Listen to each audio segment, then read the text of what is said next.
Bueno, muchas gracias por venir a todos. La verdad que bueno, es un gusto que en esta época, bueno, con tanta restricción y la cultura tenga, creo, cabida en todo esto y bueno, haya personas como ustedes que se animen a venir a ver a gente como yo que les viene a contar humildemente lo que vamos estudiando.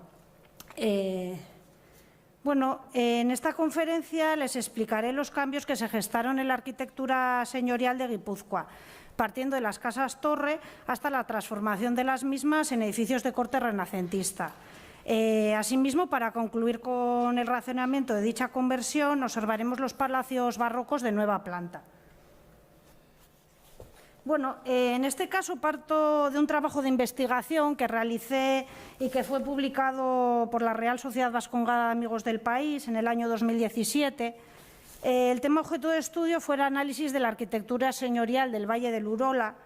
En este sentido, al plantearme cómo abordar esta exposición, pensé que lo primordial era incidir en los aspectos generales de los cambios históricos y arquitectónicos, dado que la explicación de cada palacio me llevaría varias horas. Incluso podría realizar una exposición como esta de cada palacio que comentaré brevemente.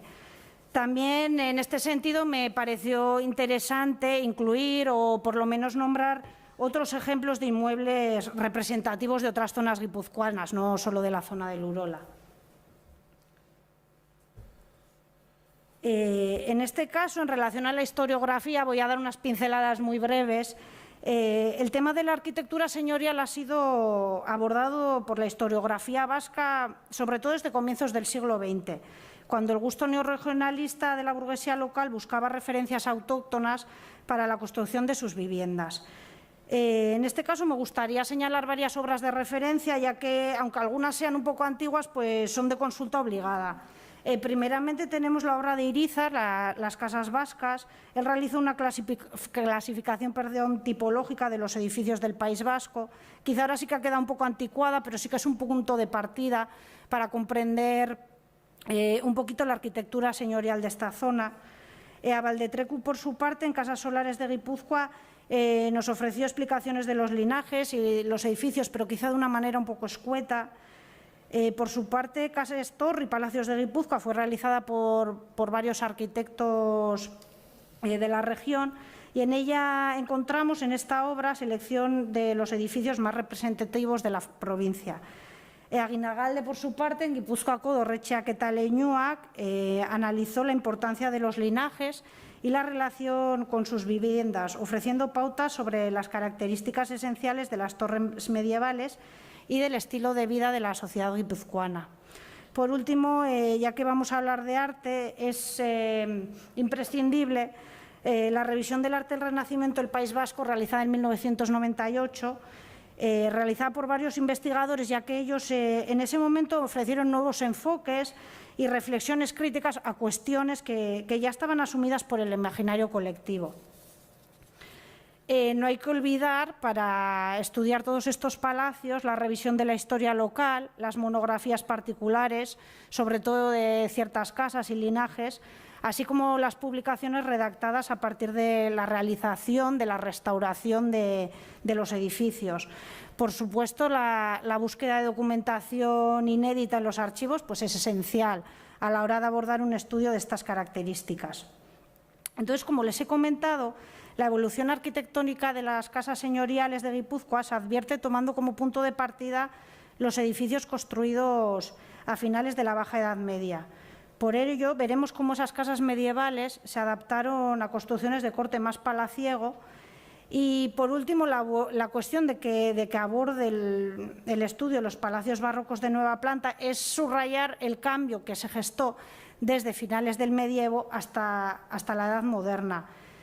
En un principio, estos linajes optaron por construir edificios donde primaba la verticalidad y la robustez. Después, la renovación del gusto impulsó las construcciones de casas donde predominaba la horizontalidad y la simetría, como veremos. También es necesario reparar en la existencia de fórmulas arquitectónicas que provienen más allá de los límites provinciales, en este caso de Castilla sobre todo y quizá en una menor medida de Aragón. De todas formas, para mí lo más importante es la presencia de la propia obra de arte como símbolo de los periodos históricos. Así, mediante el estudio de la arquitectura civil, les mostraré el poder del que gozaron las élites provinciales, además de la relación existente entre las expresiones artísticas y esos grupos dominantes. Bueno, antes de comenzar con cada periodo, me gustaría destacar varias cuestiones generales que debemos tener presentes al observar un edificio. Todas las torres, edificaciones de tradición medieval, se asientan al lado de caminos estratégicos en el fondo del valle, en la ribera de los ríos. Las casas construidas en entornos rurales se situaban casi siempre cerca de las ferrerías, por lo que la posesión de estos enclaves industriales era una característica común de los linajes dueños de las viviendas. En esta foto les he traído el puente que va desde Cestoa al Palacio de Lili, porque luego veremos cómo estas casas-torre o las primeras casas-torre se situaban estratégicamente, normalmente cerca de los puentes o de los ríos. Bueno, en relación a los materiales constructivos, es primordial el uso de la piedra en los exteriores, así como el de la madera como elemento estructural en los interiores, cubiertas y en los aleros tallados. En este sentido, hemos de vincular también los motivos decorativos realizados en la madera con la arquitectura rural del entorno. Me refiero a los caseríos, pero también a las cuchas que aparecen en los caseríos, a las argizayolas y a todo tipo de objetos similares. Además, la presencia del ladrillo y la aparición de la decoración mudéjar en las poblaciones del medio Urola es una característica propia de esa zona, como les contaré después. Por otro lado, también he de subrayar la importancia de los volúmenes compactos y la ornamentación austera, ya que se limita a la presencia de escudos heráldicos en las fachadas o a la utilización de elementos de hierro forjado. Durante la observación minuciosa de estos inmuebles tenemos que reparar en cómo en el resto del País Vasco, en Guipúzcoa, pervivieron las formas góticas durante las primeras décadas del siglo XVI. Esto es esencial para entender lo que después vamos a ir descubriendo. También tenemos que tener presente que la distribución original de las casas, que la distribución de las casas no es la original, ya que ha sido modificada durante todos estos siglos para adaptarla a sus nuevos usos y a todo tipo de usos diferentes. Por otro lado, la sensibilidad hacia la recuperación del patrimonio histórico-artístico ha propiciado la rehabilitación de muchas de ellas, destinándolas principalmente a fines culturales. En este caso, mi pretensión aquí no es abordar esta exposición con la idea de progreso artístico, ya que dicha cuestión pues, necesita de una mayor reflexión, sino que mi interés proviene de la historia del propio objeto, como he contado antes. Además, creo que no es de recibo tampoco estudiar las construcciones siguiendo pautas estrictamente localistas, que quizás es lo que hizo Irízar en aquel primer estudio, porque este territorio, como cuna de linajes destacados y como parte que fue de Castilla, pues tiene edificios que se asemejan a los arquetipos castellanos. Por otra parte, la relación entre la variación de gusto y el de mentalidad también es destacable, ya que la idea de residencialidad adquirió importancia y por ello se fueron abandonando las formas relacionadas con lo bélico. De la misma forma, hemos de reparar en la idea de habitabilidad, dado que las viejas torres se reciclaron hacia viviendas más cómodas. Es importante la presencia de logias y su utilidad, puesto que junto con los patios interiores, las escaleras señoriales, otorgaron a las viviendas un carácter mucho más palaciego y residencial. De la misma forma, es esencial que nos fijemos en los usos sociales de la arquitectura, teniendo presente los cambios realizados en las construcciones no solo tienen relación con la variación de gusto estilístico, sino también con modificaciones en las funciones prácticas del inmueble. En resumen, las casas se construyeron en una utilidad definida y las reconstrucciones o cambios en los edificios responderán en su mayoría a dicho carácter funcional. Lo que he dicho, según para qué vaya a construir o me vaya a servir esta habitación, pues la restauraré de una manera o la rehabilitaré de una manera o de otra. Sí. Por ello destacar que ha habido muchas actuaciones o intervenciones que han destruido testimonios materiales de la historia. En este sentido, a través del análisis de estas manifestaciones artísticas, explicaré las características de las sociedades pasadas, pero teniendo en cuenta que estas obras de arte también son parte de la sociedad actual y que tienen un significado, por supuesto, dentro de la misma.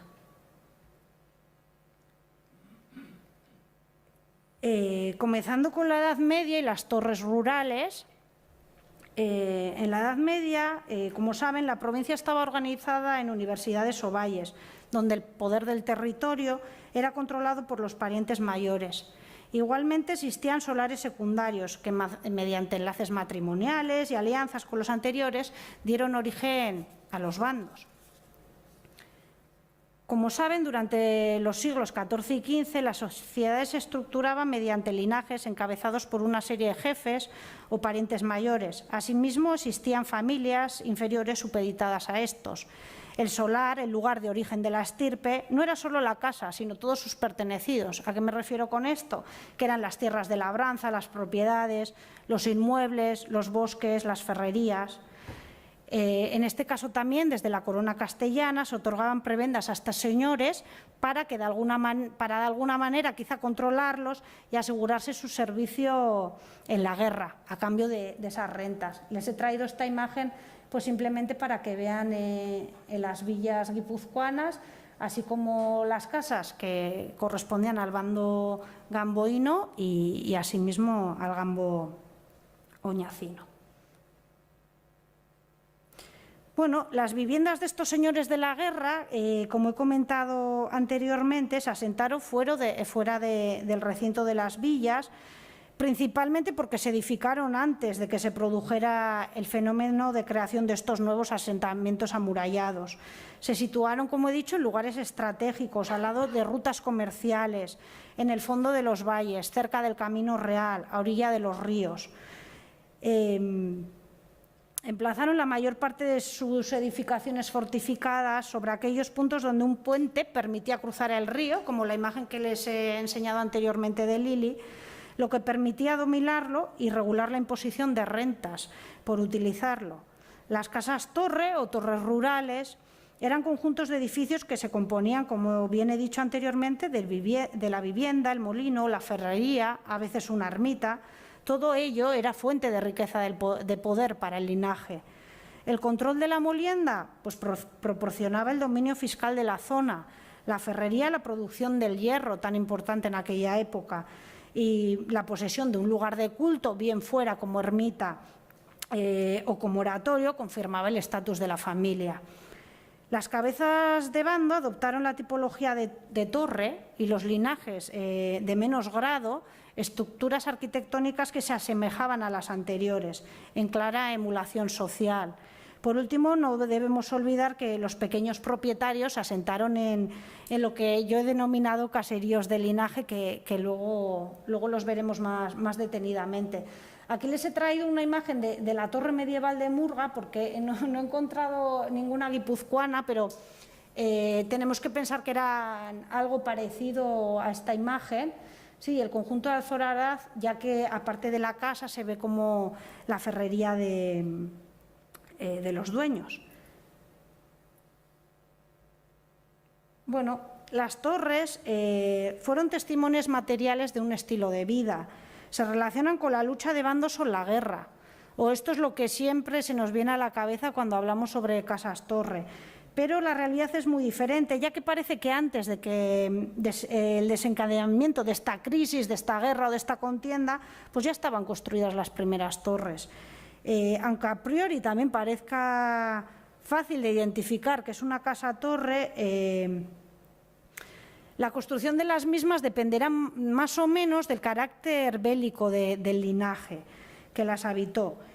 Eran lugares con una clara función habitacional, como es lógico, y su importancia residía en la altura de las mismas. Cuanto más altura, más importancia. Además, a los usos tanto defensivos como militares se han de añadir los económicos y sociales, por supuesto. Cronológicamente, las torres banderizas más antiguas se pueden remontar a los primeros años del siglo XIII, pero nada queda de ellas, pues fueron construidas en madera.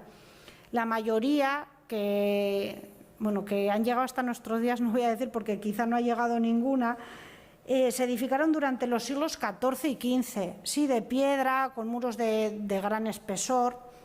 En un primer momento se construyeron de mampostería, después se utilizó el sillar, que era básico tanto en ángulos como en ventanas. Los edificios más antiguos presentarán plantas cuadrangulares, como vemos la torre Dona María de Baztán, para evolucionar hacia plantas rectangulares. Sí, cuanto más moderna en el tiempo, digamos, ya adquirirá esta planta rectangular. Otra característica principal será la austeridad en la decoración, ya que lo único que se advertía eran pequeños escudos heráldicos, que estos irán aumentando tanto en dimensiones como en importancia simbólica durante los siglos, y como hoy comprobaremos en esta exposición. También tenemos que destacar la madera, por supuesto, como elemento estructural interno, de roble o de haya en aquel momento, ya que eran los materiales que abundaban en los bosques cercanos o también los que eran propiedad del linaje. Bueno, las torres, como estaban vinculadas a la guerra, tenían particularidades relacionadas con las necesidades militares. Las saeteras, aparte de complementar a los elementos defensivos, tenían otra función, que no era otra que la de otorgar cierta luminosidad, digamos, al interior.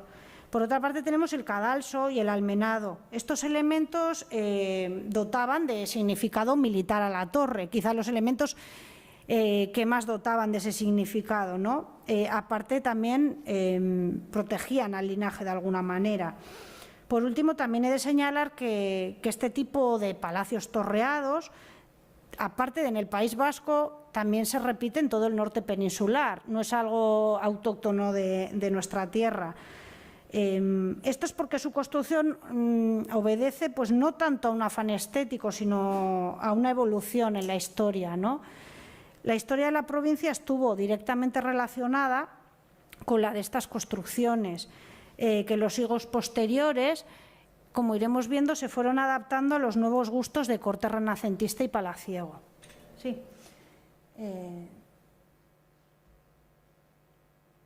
Les he traído una primera imagen de la Torre Loyola, que pertenecía al bando ñacino. Es una construcción, creo que en la provincia emblemática, está situada en un lugar estratégico y fue testigo material de la lucha de bandos. Y en este caso, el edificio, vemos debajo que es una parte pétrea y arriba está la parte mudéjar, a la que luego volveré a este tema y haré alusión. Quizá, aunque se haya sostenido que la parte pétrea era la antigua casa-torre y después se reedificó toda esta parte, parece ser que es una interpretación fantasiosa y que todo el edificio corresponde al siglo XVI. Por lo que luego, cuando les comente sobre este tema, me entenderán un poco mejor. Pero es simplemente traído para que vean pues una de las torres quizá más memorables de la provincia. También en Azcoitia está la Casa-Torre de Balda. Como ven, de Casa-Torre, de la tipología que hemos visto anteriormente, pues poco queda o nada, ¿no? Simplemente echando un vistazo, la torre no sé si se ve por algún sitio, ¿no? Esta torre también estaba en un lugar estratégico. Los Balda, por su parte, eran del bando gamboíno, tenían el patronazgo de la iglesia de Santa María de Balda. Para todos estos linajes, tener una iglesia de patronato es algo esencial, todos tendrán una. La antigua casa-torre, a finales del siglo XV, adquirió una tipología más palaciega, que puede ser a lo que podemos ver ahora en la imagen. Y en este caso solo he de evidenciar que, aunque se ha catalogado como obra mudéjar, hay que apartar dicha nomenclatura, ya que no se advierte ningún tipo de decoración en la misma. En este caso no tenemos que confundir el hecho de que esté construida con ladrillo para vincularla con el estilo mudéjar. Sí. Bueno, aquí les he traído el escudo para que vean que era de pequeñas dimensiones, la puerta ojival y las ventanas también de estilo gótico, pero que pueden pertenecer a más tarde, como veremos después. Seguidamente les he traído la casa Torre Legazpi, que está situada en Zumárraga. Esta también estaba situada en un lugar estratégico, en aquel momento al lado del río Urola. Ahora si van el río no pasa al lado. Esta torre sí que construida probablemente en el siglo XIV, no les puedo dar la fecha concreta, ya que en ello que he investigado bastante en este sentido, pero no puedo dar una fecha más concreta que a mediados del siglo XIV. En esta sí que mantiene los vestigios de la antigua construcción en interior y en ella la utilización de la madera, pues podemos discernir la influencia de la arquitectura rural del entorno. Esto me refiero con los caseríos. Esta sí que fue reconstruida a finales del siglo XV o comienzos del XVI, quizá más yo abogo porque sea XVI, y a mediados del XVI Amador de Arriarán colocó el escudo que vemos en la fachada. Les he traído estas dos imágenes para que vean cómo muchas de estas edificaciones en un momento quizá fueron abandonadas o se convirtieron en casa de labranza, y por eso lo que he dicho o lo que he comentado al principio de que las actuaciones de rehabilitación pues son muy importantes para que hayan llegado hasta nuestros días, porque pueden comprobar pues, la diferencia que hay de una imagen a la otra, ¿no? He traído otros ejemplos. Quizá no me paro mucho en cada casa, pero es que si no me llevaría mucho tiempo. Por ejemplo, he traído otros ejemplos, como la Torre Iturrioz de Oyarzún, la Casa Torre Garibay de Oñate o la Casa Torre Olaeche de Legazpi. Esta última está desaparecida. Simplemente para que veamos que, aunque se denominen torres, poco queda de lo que sería una torre, y son características, pues mantienen estas viviendas características totalmente palaciegas y más relacionadas con la arquitectura renacentista del siglo XVI, ¿sí? Como veremos más. La Casa Olaeche también estaba debajo, construida en piedra, y la parte de arriba era del ladrillo, ¿vale? Bueno, en contraposición al mundo de los parientes mayores, hemos visto las torres rurales, ahora veremos las torres urbanas. Entonces, en contraposición a ese mundo, principalmente de corte rural y bélico, comienzan a fundarse en la provincia villas cuyas actividades económicas estuvieron ligadas a tareas gremiales y comerciales. El proceso de fundación de villas comenzó a desarrollarse a partir de la incorporación de Guipúzcoa a la Corona de Castilla. Digo desarrollarse, bueno, como todos saben, por ejemplo, Donosti pues fue fundada anteriormente, lo que llevó a la progresiva desaparición de los valles como forma de organización. Lo que pretendió la Corona con la creación de estas villas fue afianzar sus intereses contra el poder de la nobleza local. En este contexto se fundaron las villas, aglomeraciones relativamente pequeñas. En estos nuevos asentamientos urbanos comenzó a gestarse una arquitectura de corte más urbano, pero que estaba en sintonía con la tipología que hemos visto de las torres. En este momento también me parece interesante reparar en los documentos de fundación de las villas, dado que igualaban jurídicamente a todos los moradores. Se otorgó a cada vecino un solar, exactamente igual al de los demás, para construir cada vivienda. Esto digo en un principio. Por ejemplo, en la Carta Puebla de Azpeitia se menciona que los terrenos otorgados por el rey fueran repartidos igualmente entre todos. De la misma forma, en la Azcoitia se alude de nuevo al tema, pero es en la Carta Fundacional de Urrechu, la que les he traído en la imagen, donde verdaderamente se concreta. Se dice que había que dividir el terreno entre varias familias y que partieran el solar de esta manera, que sea de 6 brazas en ancho, en de 9 en luengo, según uso y costumbre de la tierra de Guipúzcoa, y que el medio solar que sea la mitad de estas dichas brazadas en ancho en luengo. Más o menos, para que se hagan una idea, serían unos 8 metros de fachada por unos 12 de profundidad, lo que le tocaría a cada familia. En principio, el espacio intramuros se urbanizó con trazados regulares en forma de cuadrícula, con estas dimensiones que les he comentado. Todos los habitantes en un principio eran libres, con los mismos derechos, pero ¿qué pasó? Que en el siglo XV, con el aumento demográfico y los problemas de espacio, los solares se comenzaron a fragmentar. Y así los poderosos obtuvieron a través de la compra pues, solar y medio, incluso 2 solares. Por eso les he traído aquí la imagen del Palacio Basozábal de Azpeitia, porque es lo que correspondería a 2 solares. Y he traído la Casa Galdós de Urrechu, que si quitamos esta parte, esto es lo que se supone que sería la medida de un solar. Sí, y esta Basozábal 2. Entonces, cuanto mayor era el terreno que ocupaba una vivienda, mayor era el poder que ostentaba la familia en el municipio. En definitiva, en este caso, lo que comenzó con la pretensión de formar una sociedad igualitaria, acabó conformando todo lo contrario, una comunidad jerarquizada y controlada por los poderosos.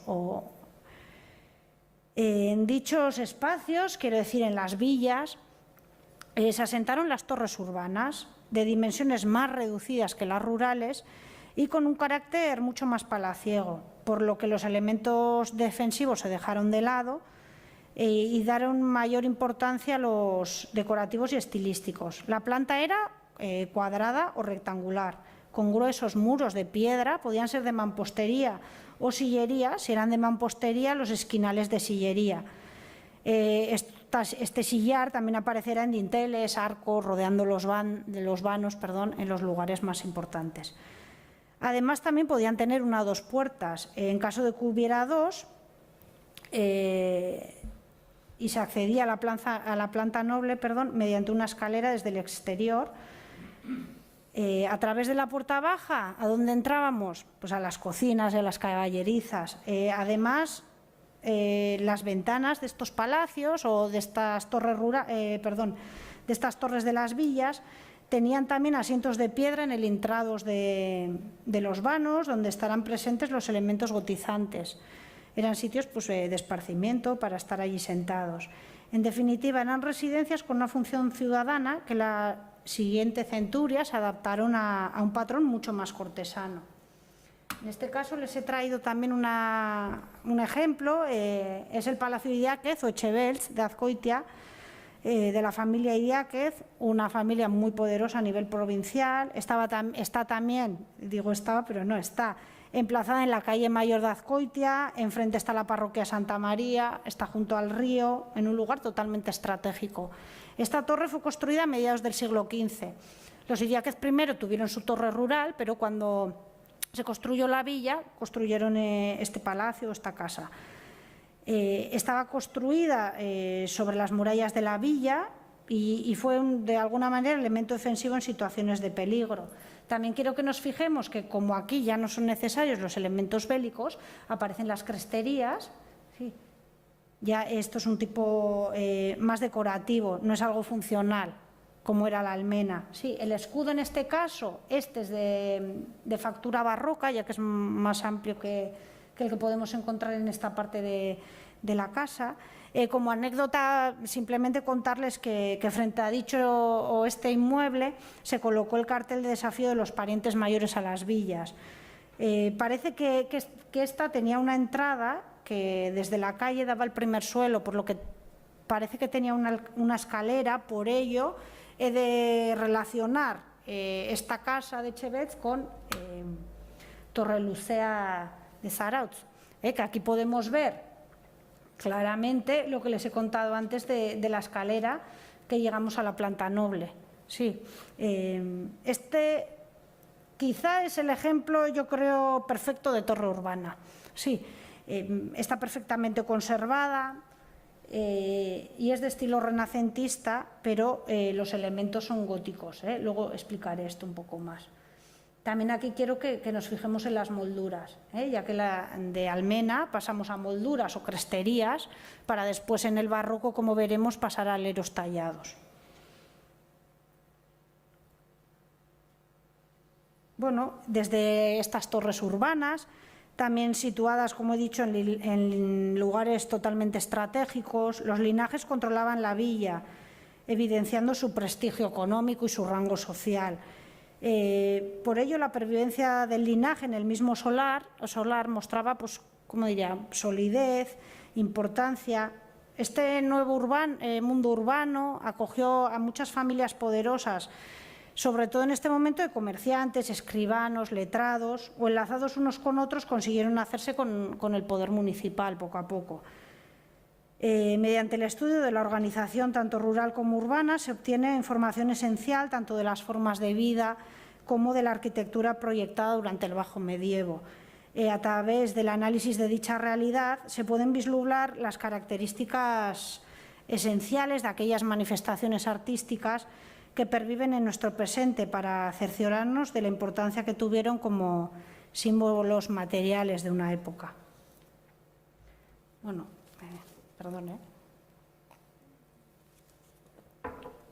Bueno, una vez vistas estas dos tipologías, el siguiente paso es ver la famosa derrota de los parientes mayores. Lo voy a hablar muy brevemente porque si no me extendería demasiado. El 14 de junio de 1456, por mandato real, se ordenó a villas como a los vecinos de la provincia que abandonaran la tregua suscrita con los señores de la guerra y consolidaran la hermandad. Por ello, en julio, los parientes mayores desafiaron a las 8 villas guipuzcoanas y la hermandad llevó al conflicto su punto más crítico el 31 de julio a las puertas de Azcoitia, en la casa Echebelz, que hemos visto anteriormente. Seguidamente, en febrero, el monarca se desplazó a Guipúzcoa, por lo que aceleró la ofensiva contra las casas torre de los principales linajes guipuzcoanos. Enrique IV respaldó a la hermandad, desterrando en la provincia a 22 parientes mayores. Esto lo dictó el 21 de abril de 1457. ¿El objetivo cuál era? Pues supeditar a los banderizos a la política marcada por la provincia. Les he traído un pasaje de la orden, dice: por cual vos mando que veades las dichas torres e casas e cerca de ellas e fagades, que sean luego derribadas e allanadas, pero no sean quemadas, por lo que los dueños de ellas se puedan aprovechar de las maderas e piedra de ellas para facer casas llanas en otras partes e no en aquellos lugares donde primero estaban en 20 brazas alrededor por de ellas. Entonces, vemos que manda derruir las casas y que no se construyan en el mismo lugar. El 18 de octubre ordena que se acaben de derribar todas las casas. Dice que por entonces no se pudieron acabar de derribar ciertas casas y torres de la dicha mi provincia, las cuales fueron por mí nombradas, especificadas por mis mandamientos, que sobre ello mandé dar, lo cual es mi merced que se faga cumpla realmente. Así que realmente derriben las torres. Sí. En este momento he de señalar que no se sabe certeramente cuántas casas fueron atacadas o derribadas, dado que las listas que se conservan pues, presentan diferencias. En este caso, López García de Salazar, en su momento, aseveró que en el año de 1456 se levantaron contra todos los parientes mayores, no cantando ñez ni gamboa, porque facían y cometían muchos robos y maleficios en la tierra, en los caminos, e derribáronles todas las casas fuertes, que una sola no dejaron en toda la provincia, que fueron estas, las de Lazcano, Edeyarza, Amezqueta, Ugarte, Alzaga, Murguía, Cegama, San Milián, Asteasu, Zumárraga, Loyola, Balda, Emparán, Zarauz, Achega, Iraeta, Elgueta, Vergara, otras muchas, que no dejaron ninguna sin derribar, dice, quemar, sino solamente la de Olaso y la de Unzueta. Quitáronles todos los parientes en las treguas de los solares que les quedó uno solo. Ficiéronse todos comunidades, echaron desterrados a los dichos parientes mayores por cierto tiempo de la provincia toda.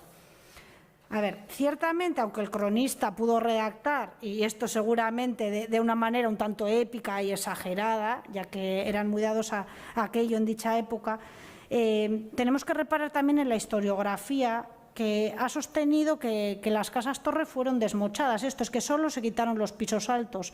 Por eso antes les he comentado lo de la Torre de Loyola, que abajo es de piedra y arriba de ladrillo. Parece ser que solo se destruyeron los pisos altos. Esto es algo que se ha mantenido durante mucho tiempo. De todas formas, vistas las órdenes reales que les he leído, debemos de aseverar, o por lo menos preguntarnos, que la mencionada orden dictada por Enrique IV pues no fue del todo como se cree o como se ha creído, ¿no? En este caso, como apuntan Zembellín y Santana, yo creo que certeramente estos dos autores, pues en realidad el monarca no ordenó desmochar dichas torres, sino que mandó derribarlas desde los cimientos. Eso es lo que mandó, según hemos leído esos documentos. En este momento de la investigación yo me cuestioné hasta qué punto, ¿no? Hasta qué punto derribaron las viviendas, hasta qué punto derribaron cada vivienda. Está claro que el monarca ordenó que se destruyeran, que no se emplazaran en el mismo lugar. Creo que habría que hacer en este sentido investigaciones igual quizá interdisciplinares, que incluyan estudios de estratigrafía muraria para llegar a una conclusión más definitiva que la que yo tengo en este momento. Además, también cada construcción tiene su historia particular, por lo que no se pueden tomar conclusiones globales ni generales, sin estudiar todos los casos. Por ello, creo que hemos de reflexionar, o bueno, en este sentido a mí me toca, ¿no?, reflexionar en este sentido y pensar que a finales del siglo XV o incluso durante el siglo XVI, los dueños de estos solares pudieron reedificar sus casas, utilizando en el piso bajo los materiales que quedaron de la antigua torre, si es que se derrulló del todo, y construyendo la parte superior en ladrillo, porque estaba prohibido construir en piedra. Así que, aunque también tenemos que tener presente que aunque aparezcan elementos góticos en la parte pétrea, como hemos visto antes en la casa de Balda, por ejemplo, no solo hay que atender a dichas formas estilísticas para adaptar a los inmuebles, no solo tenemos que fijarnos en una ventana, ya que, por ejemplo, estas formas perduraron durante el primer Renacimiento. En julio de 1460, Enrique IV indulta a los desterrados y el día 26 concedió licencia para que reconstruyeran las casas, especificando una vez más que no se erigieran en el emplazamiento anterior y que estuvieran desprovistas de los elementos defensivos. Como vemos, comenta Fagades, edifiquedes las dichas vuestras casas, con tanto que las no fagades, que no hagáis en aquellos suelos donde las otras que fueron derribadas estaban, y que las casas que así hiciereis sean llanas y sin torres ni fortaleza alguna, que no haya ningún tipo de elemento defensivo ni ofensivo.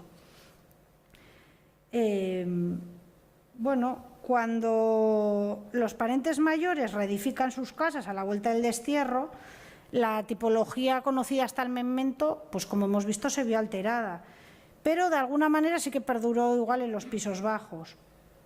Concluida la lucha banderiza, los elementos defensivos y ofensivos de la vivienda desaparecieron y se ampliaron los vanos. La planta noble de los inmuebles adquirió un aspecto más residencial y palaciego, y las estructuras arcaicas de alguna manera se mantuvieron en los pisos bajos, como hemos visto en las imágenes. Bueno, aquí les traigo una foto, es la casa de Loyola, un detalle, porque vamos a hablar sobre el mudéjar. En la zona del Urola se construyeron varias viviendas en las que se empleó el ladrillo trabajado con técnica mudéjar. Cuando hablo de técnica mudéjar es que existe algún tipo de decoración en estas casas. También me gustaría que entendiéramos este foco guipuzcoano como una anécdota, ya que solo será utilizado en esta zona y en varias casas. Como he comentado anteriormente, también tenemos que tener cuidado, dado que aunque el ladrillo se haya considerado el material mudéjar por excelencia, pues no es exclusivo de dicho estilo. Y tampoco todos los edificios que se construyeron en ese material tenemos que relacionarlos con la mencionada expresión artística. En Guipúzcoa se ha constatado, bueno, se venía comentando que la moda de utilizar el estilo mudéjar fue introducida por la familia de Loyola, sobre todo después de que Juan volviera de su destierro de Andalucía. Pero atendiendo a otros autores como Gilmás, Aramburu, Zendoya, González en Bellín, etcétera, parece que lo que sostuvo Irizar en su momento pues no parece correcto, y que el mudéjar proyectado en el Urola tiene mucha mayor proyección con las construcciones aragonesas, con lo que yo estoy totalmente de acuerdo. Es evidente que tenemos que relacionar la presencia de esta práctica con los mecenas de las casas, como iremos viendo ahora, en su mayoría que están vinculados a la corte, así como la importancia de la participación de maestros foráneos en estas construcciones. Como vemos, una de las casas fue la Casa de Loyola. Asimismo, tenemos el Palacio Floreaga de Azcoitia. Estaba emplazada fuera de las murallas de Azcoitia, detrás de la iglesia parroquial. Este palacio fue mandado construir por Pedro de Zuazola, que entonces era secretario, tesorero general y miembro del Consejo de Guerra y Hacienda del emperador Carlos V. Construida a comienzos del siglo XVI, este edificio sí que se lo digo certeramente, que es del siglo XVI, fue revisada por maestros venidos del exterior. Hacia 1514 periptan estos trabajos los maestros Malpaso y Torollo. Estos artistas están vinculados a la corte y por eso tenemos que relacionar este palacio con la estética renacentista. Aquí encontramos la decoración mudéjar. La estética renacentista, principalmente las logias, que servían para esparcimiento. Aquí, aunque tengamos un ventanal gótico, tenemos que relacionarlo también pues, con comienzos del siglo XV. Aquí también la parte baja es de piedra y después las partes superiores son de ladrillo. Otro ejemplo de mudéjar, tenemos el Palacio Anchieta de Azpeitia. Está situado en el casco urbano del pueblo, enfrente de la iglesia parroquial de San Sebastián de Soreasu. Fue mandada a edificar por Juan de Anchieta, era músico de los Reyes Católicos, un personaje instruido, autor de canciones, encargado por la reina de la educación del heredero.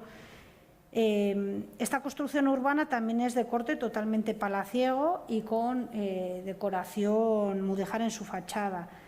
En este caso, aunque se haya catalogado como del más puro estilo gótico, yo creo que es más acertado denominarla como una construcción mudéjar y evidenciar que este tipo de decoración solo se ha utilizado en esta zona de la provincia.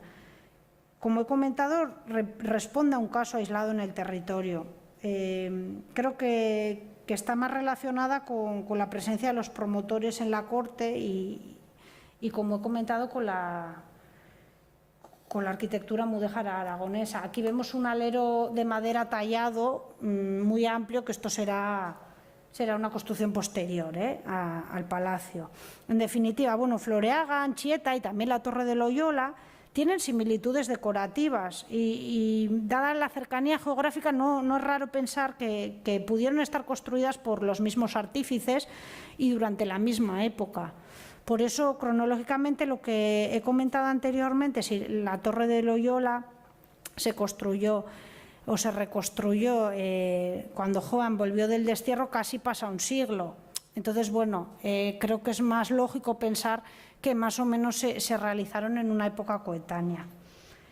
En estas construcciones, como las de Aragón, predominan las formas geométricas, los rombos entrelazados, produciendo paños de sefka, están presentes en estas construcciones.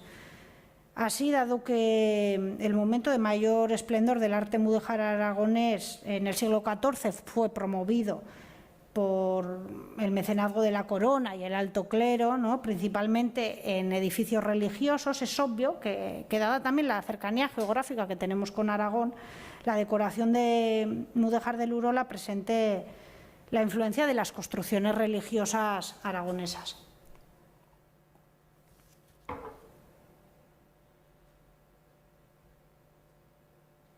Bueno, desde finales del siglo XV y durante el XVI se fue consolidando en la organización política emprendida por las villas y se gestó un desarrollo económico sin precedentes.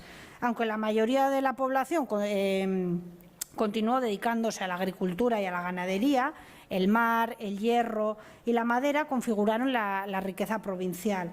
En este contexto de economía expansiva, con la conclusión de la lucha de bandos y la pérdida de poder por parte de los parientes mayores, los reyes católicos promovieron medidas pacificadoras y una política centralizada. El siglo XVI fue un momento de bonanza para la región, por lo que se promovieron infinidad de construcciones acordes con los nuevos gustos estilísticos y se abandonaron ciertas prácticas medievales. Digo ciertas porque algunas perduraron. El desarrollo y la expansión económica impulsaron multitud de proyectos de edificación, como la ampliación de iglesias, la construcción o reconstrucción de palacios.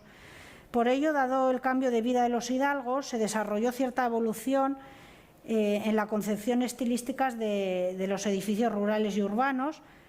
Además, muchos de los miembros de linajes guipuzcoanos se situaron en las cúpulas de poder de la corona castellana, quienes consiguieron una carrera funcionarial o militar. En consecuencia, las construcciones palaciegas estuvieron relacionadas con personajes vinculados a la corte. Durante el reinado de Carlos V, Felipe II y Felipe III, destacó en la corte un nutrido grupo de vascos, como consejeros, secretarios, contadores. Si bien habitaban en la corte, no desarraigaron de sus lugares de origen. Por ello reedificaron sus palacios en sus villas natales. Mantuvieron sus bienes y ostentaron cargos honoríficos, renovando tanto las élites locales como provinciales. Fueron verdaderos patronos de los edificios, y no solo de sus palacios, sino también de edificios eclesiásticos. Claro ejemplo de ello es la figura de Juan de Idiáquez, también la de su padre Alonso de Idiáquez, por supuesto. Juan de Idiáquez, consejero y secretario de los reyes de Felipe II y Felipe III. Aquí les he traído una parte de un proyecto del palacio de aquí de Donosti, que supongo que conocerán, que estaba al lado de la iglesia de Santa María y que tenía casi todo lo que es esa calle hoy en día. A ver, yo en este momento estoy investigando esto, o sea que tampoco tengo algo certero que comentarles, pero sí que les puedo decir que al principio hubo una torre, como la torre que hemos visto de Torrelucea, o una tipología parecida, que era de la familia de Gracia de Olazábal. Cuando Gracia de Olazábal en la dote le ofrecen esta casa, Alonso y ella pasan a vivir, y es cuando adquieren una tipología más palaciega, hasta que después Juan de Idiáquez, este es un proyecto mandado por Juan de Idiáquez de 1609. Sí, en esta ya estaremos con formas mucho más vinculadas al clasicismo y con un palacio totalmente renacentista, ¿no? Y este palacio, supongo que siendo de aquí habrán oído hablar de él, pues pernotaron personajes influyentes de aquel momento, y bueno, me ha parecido curioso traer esto, que aunque no, creo que no, hasta ahora no está publicado. Sí que sé que ha habido una tesis de reciente publicación que un arquitecto aquí donostiarra ha hecho en 3 dimensiones una especie de, no sé qué, recreación sobre este palacio.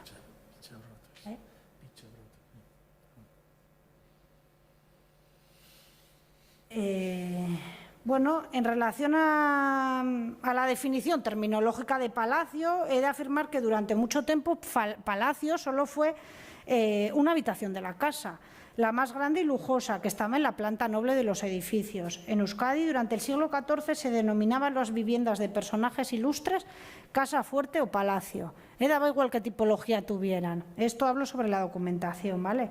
En cambio, durante el siglo XV se comenzó a utilizar la calificación de torre. Además, durante el Renacimiento, muchas casas-torre evolucionaron, como hemos visto, hasta convertirse en construcciones palaciegas. Durante el Renacimiento también, como durante las demás épocas, no existe un desarrollo totalmente lineal, por lo que hemos de apartarnos de generalidades preestablecidas. Además, los estilos no se dan ni en el mismo tiempo ni evolucionan de la misma manera en los territorios. por lo que no existe un instante determinado de ruptura. En España, durante los últimos años del siglo XV, se dio un cambio formal en la arquitectura por implantación de modelos italianos. Por eso les he traído los dos palacios arquetípicos italianos, que es el Medici Riccardi y el Palacio Rucellai, ambos de Florencia, construidos a mediados del siglo XV. Así, en las primeras construcciones renacentistas españolas se conjugaron elementos arquitectónicos renacentistas con los góticos y mudéjares, lo que se tradujo en una época, podríamos denominarla, de indefinición estilística, donde se aunaron la tradición y la modernidad. Las primeras obras de arquitectura española, renacentista, hablo, por deberse a iniciativas de la nobleza, tuvieron su proyección principal en el palacio. Esencialmente a través de la inclusión de decoración italianizante en las estructuras góticas. Esta idea de transformación de palacio propició un nuevo tratamiento de las fachadas, por ejemplo, con la importancia que comenzaron a tener los escudos heráldicos. Aquí también les he traído dos ejemplos de lo que, el Renacimiento español es mucho más rico, pero bueno, para hacernos una idea, el Palacio de los Duques de Medinaceli y de Cogolludo y el Colegio Santa Cruz de Valladolid, dos obras patrocinadas por la familia Mendoza, tan importante en aquella época. Bueno, llegamos a nuestra provincia y en Guipúzcoa también, como sucedió en Castilla, durante el primer cuarto del siglo XVI se comenzó a asimilar este nuevo lenguaje. La primera referencia documental al modelo romano aparece en 1520. Cuando hablo de modelo romano hablo de estructuras renacentistas. Fue el contrato del cantero Pedro de Alcega en relación con el sepulcro de Tuy Martínez de Zurbano. Aparecía quizás por vez primera la expresión de arte romana referida a unos pilares de este sepulcro. En 1526 también se ejecutó una puerta que comunicaba el claustro de la iglesia San Martín de Oñate, trazada por el urrechoarra Pedro de Lizarazu. Aquí también se alude de alguna manera a molduras a lo romano.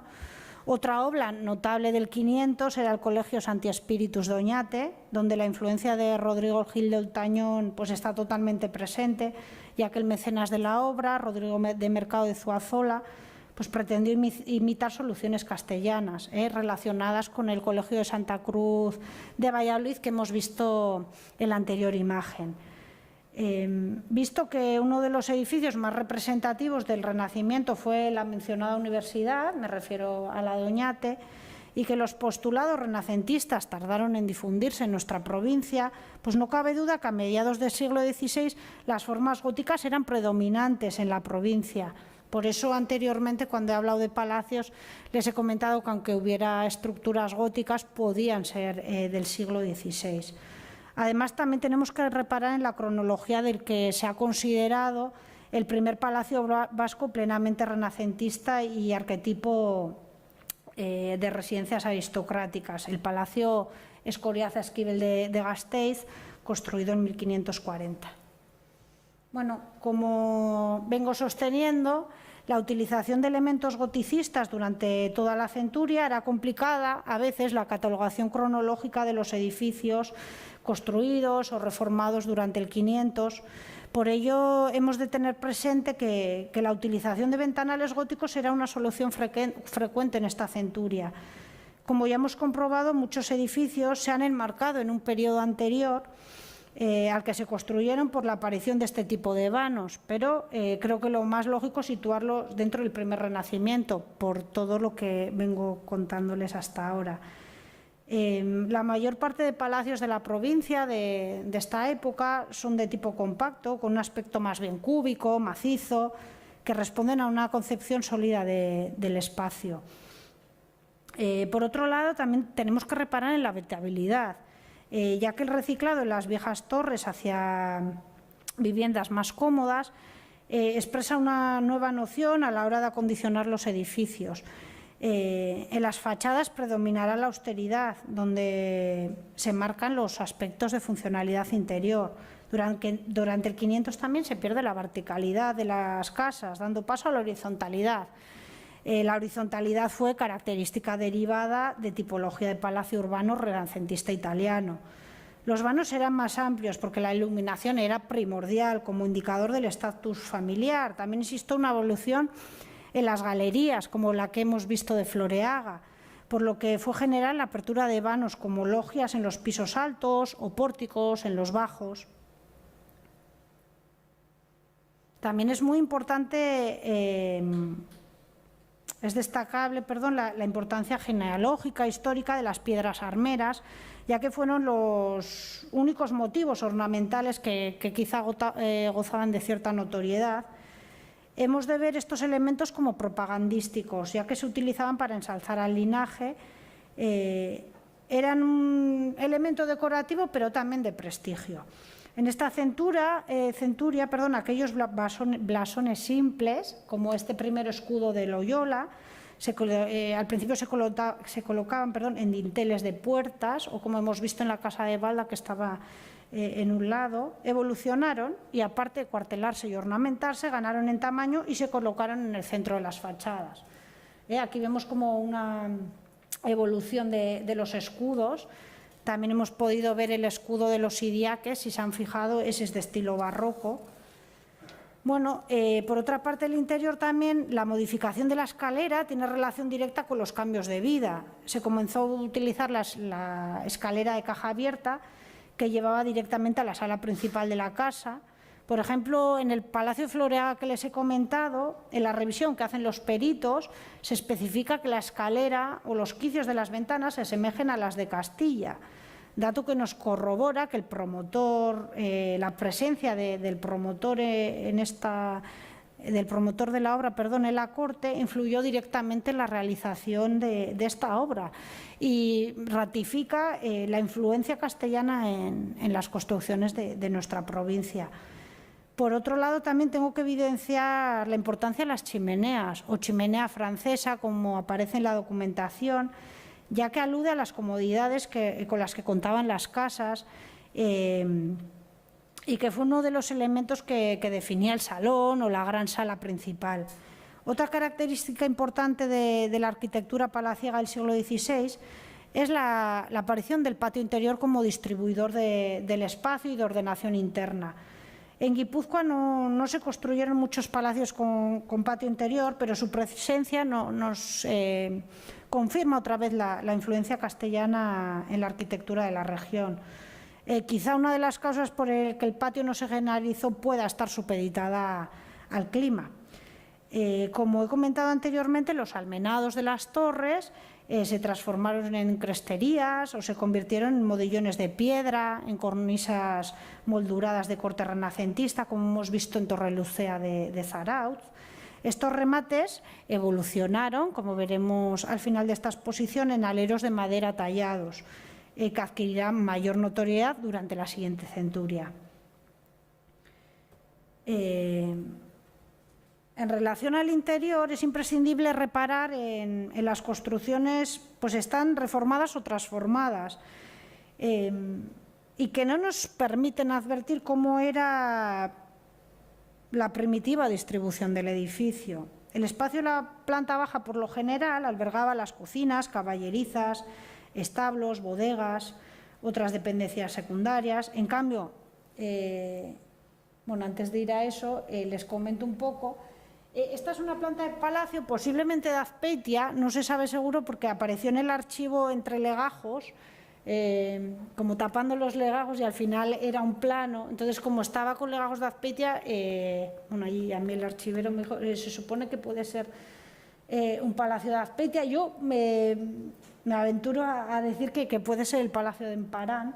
Y bueno, aquí vemos una planta, que está el zaguán, las caballerizas, la bodega, el oratorio, aquí están las cocinas, la escalera que les he comentado. Entonces es la planta baja de esa casa. En cambio, la planta noble, la planta principal, donde se desarrollaba la vida civil, acogía pues las cámaras, los dormitorios, los baños, pues junto con el salón, la zona más pública de la vivienda.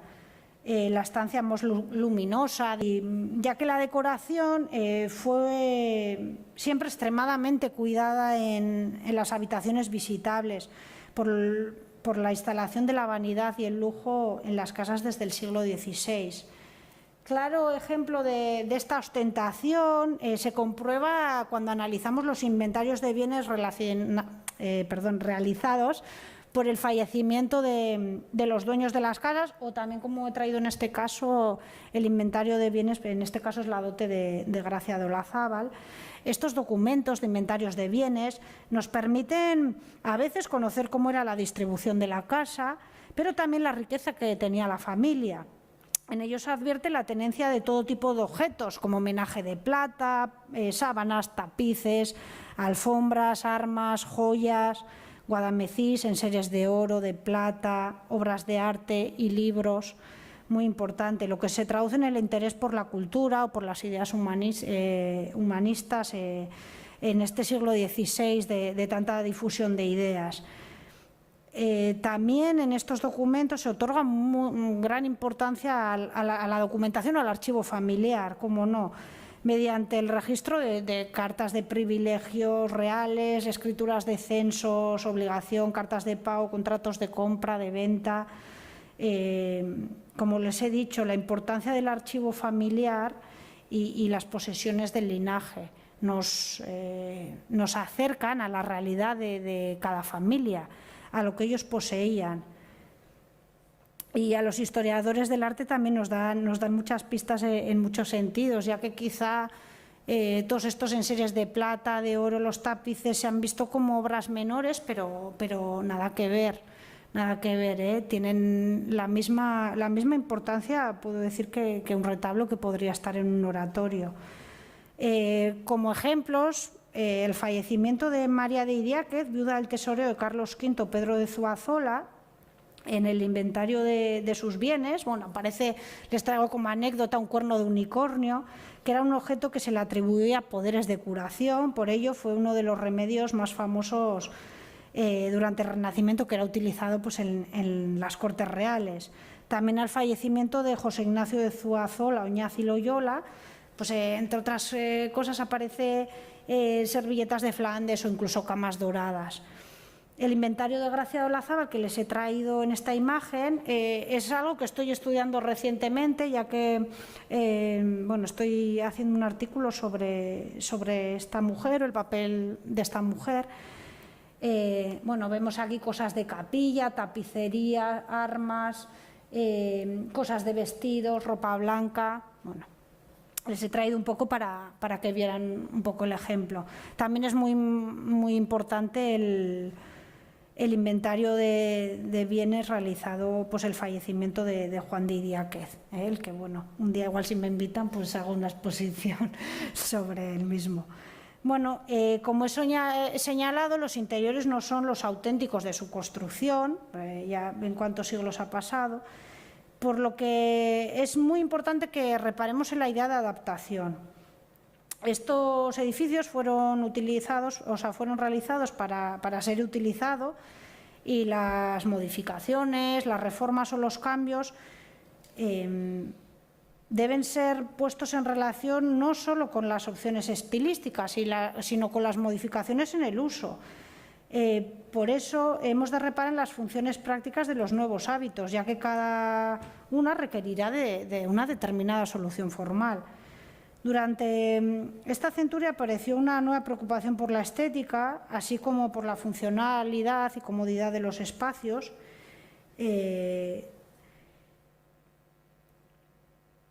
Los palacios fueron un reflejo de los castellanos, más humildes en sus dimensiones y aclimatados a la... Creo que me estoy alargando mucho, y acondicionados a la climatología. Bueno, voy a ser igual un poco breve, ¿no? Porque si no... Bueno, les he traído el palacio en Parán, que también está en un lugar estratégico, era del bando ñacino. Al principio aquí había una torre del siglo XIV, pero después se construyó este palacio. Se ha datado del siglo XV, pero como les vengo sosteniendo, aunque tenga saeteras o ventanas conopiales, es un palacio totalmente renacentista. También les he traído el Palacio Lili de Cestoa, otro ejemplo de renacimiento, el Palacio Moyúa de Vergara. Estos dos están situados en entornos rurales y alrededor de ellos también pues, habría un molino, el puente, la ferrería, la ermita que he comentado anteriormente. En ambos también vemos que de alguna manera se mantienen formas góticas, sí, pero o aquí la crestería, una parte de la crestería.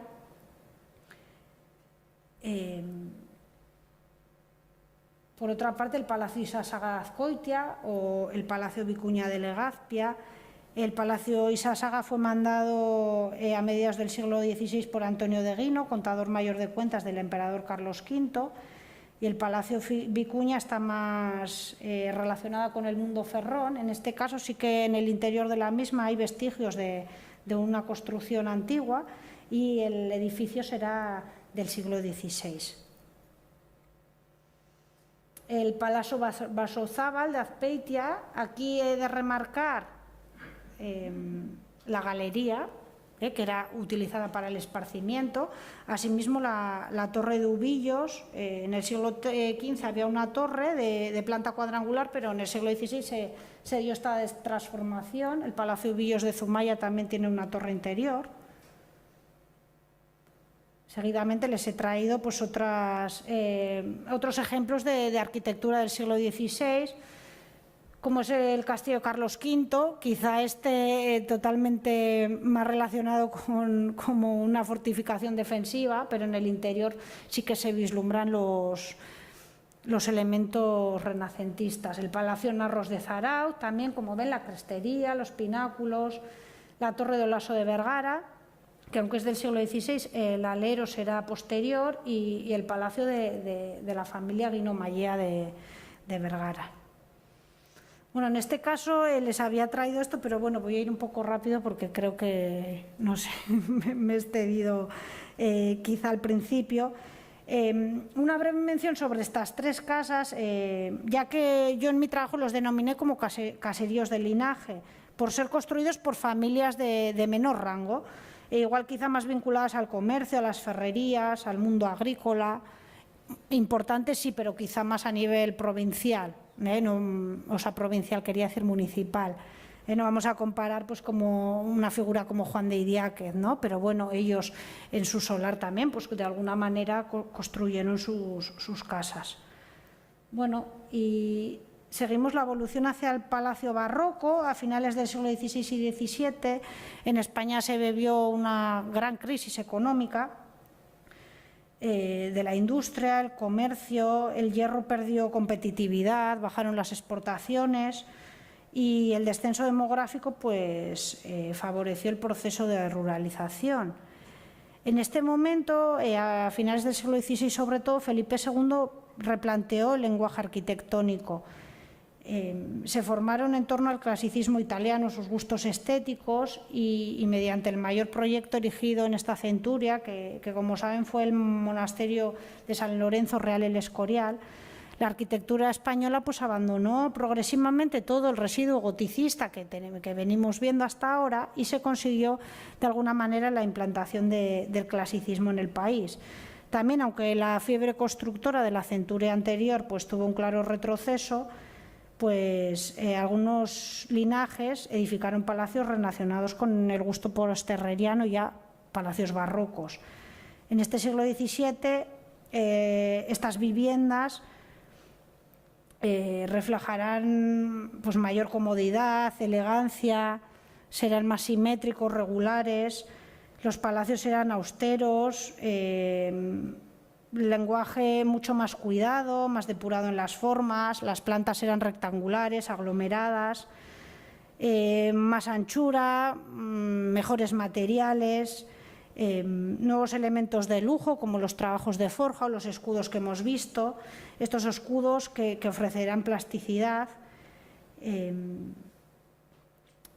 Y bueno, señalar que la fachada pues, será el reflejo de la hegemonía que ostentaban los propietarios de las casas. Voy a pasar un poco rápido, luego si quieren me hacen alguna pregunta. El Palacio Piñarreta de Urrechu, he traído, es un palacio derivado del Palacio Usturizaga de Andoain, como ven son similares. Este palacio linda con el barroco, digamos, lo construyó Cristóbal de Piñarrieta, miembro del Consejo de Hacienda y secretario privado de Felipe III. Por otra parte, tenemos el Palacio Saroe de Usurbil, Corral de Piñarrieta Urrechu, Palacio Areizaga o Lardizábal de Segura. Como ven, en todos el alero de madera, los grandes aleros de madera tallados ya es el palacio barroco, la simetría, los grandes escudos, los mismos, la tipología sigue siendo la misma, el Palacio Lazábal, Lazcao, Utalora, sí. El Palacio Isasi de Eibar, el Palacio Zuloaga, quizá este con más decoración.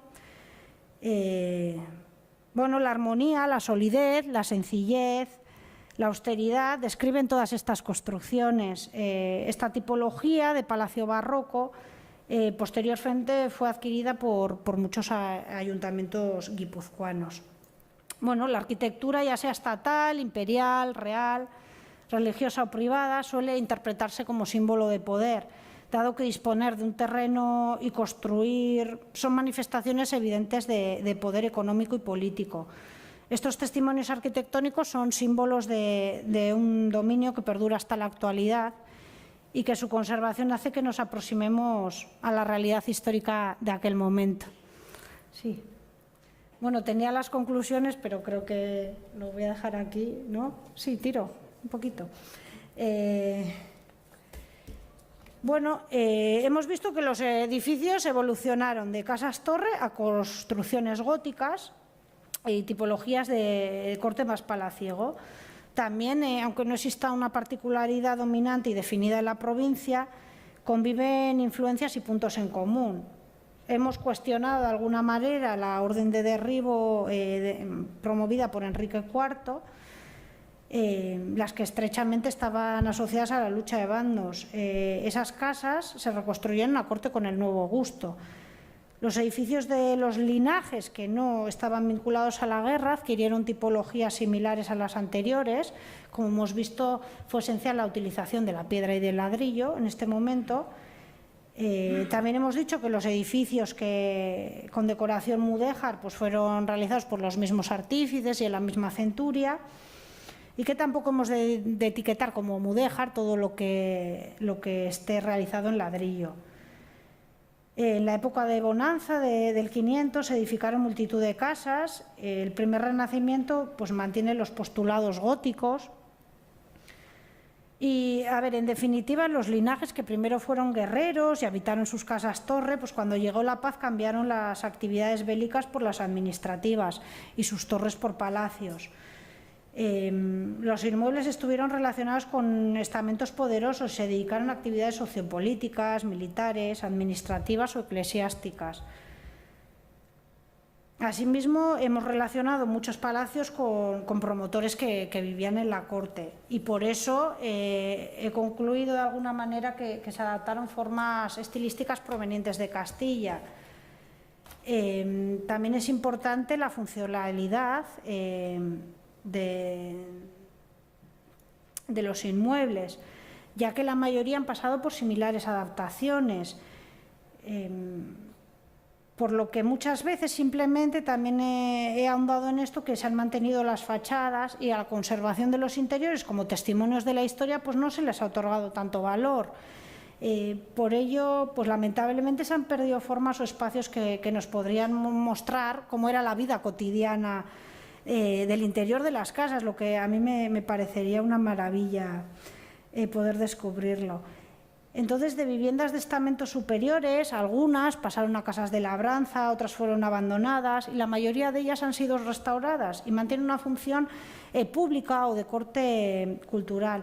En este sentido, he de apreciar pues, otra vez la labor de las administraciones locales y provinciales por intentar mantener estos vestigios de la historia que nos enseñan cómo fue la sociedad guipuzcoana de finales del medievo y de época moderna.